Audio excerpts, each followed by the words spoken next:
السلام علیکم دوستوں، میرا نام ہے عادل احمد اور آپ سن رہے ہیں مسائل ٹی وی۔ تو دوستوں، بتایا گیا ہے کہ یہ مشن فی الحال منسوخ کر دیا گیا، لہٰذا میری ضرورت نہیں۔ راولپنڈی صدر سے میں نے ایک بینک روڈ اور کشمیر روڈ کے کراسنگ کے بالکل قریب فاروق سپورٹس لانگ بوٹس گھٹنوں تک آنے والی جوتے اور سفری ضرورت کی چند اشیاء خریدے اور شام تک پشاور پہنچ گیا۔ اس مہم پر جانے کے لیے میں نے ذہن میں ایک خاکہ تیار کیا تھا۔ دوستو، اس کی تفصیلات اور مختلف ممالک سے گزرتے ہوئے پیش آنے والے ہر ممکن رکاوٹ کو عبور کرنے میں دشواریاں کو پیش نظر رکھ کر میں نے اپنے طرف سے ایک مکمل فل پروف پلان ترتیب دے دیا۔ تو دوستو، پاسپورٹ ملنے پر میں سیدھا ڈھاکہ بھی جا سکتا تھا، لیکن 76 کے آغاز میں بنگلہ دیش جانے والے پاکستانیوں کو جن مشکلات کا سامنا کرنا پڑتا تھا، اس کی گواہی وہاں جانے والے پاکستان اور پاکستانی سفارتی عملے کے ارکان دے سکتے ہیں۔ بنگلہ دیشیوں کے پاکستان سے نفرت عروج پر تھی۔ پورے بنگلہ دیش پر عملاً بھارت کا راج تھا۔ مشرقی پاکستان کو بنگلہ دیش بنا کر مشرقی پاکستانی بھارت کے غلام میں آ چکے تھے۔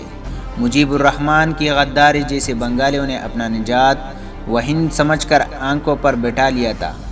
جب کھل کر سامنے آئے تو سوائے مجیب کی بیٹی حسینہ واجد کی جو لندن میں تھی، مجیب کے سارے خاندان کو گولیاں مار کر ختم کر دیا گیا، اور اس کے ہر دل عزیز لیڈر اور اس کے خاندان کی لاشیں کئی روز بے گور و کفن اس کے گھر میں پڑے رہے۔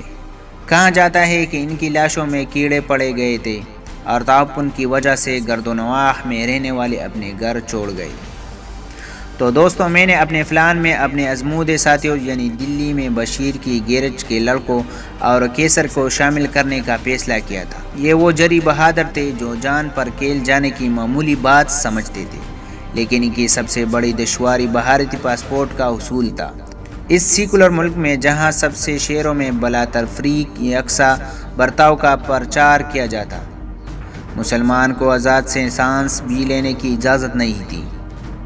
حتیٰ کہ عدالتوں میں وہ چاہے مجسٹریٹ کی ہو یا جج کی، صرف نمائشی طور پر گواہوں کو ان کے مذہب کے مطابق قرآن حکیم، انجیل، گیتا اور گرنتھا پر ہاتھ رکھ کر قسم کھانے کی اجازت ہے۔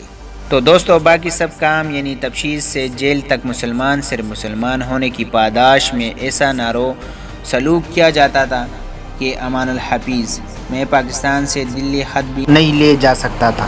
تو دوستو، اگر آپ کو ہماری ویڈیو اچھی لگی تو لائک، شیئر، سبسکرائب کرنا مت بھولیے گا۔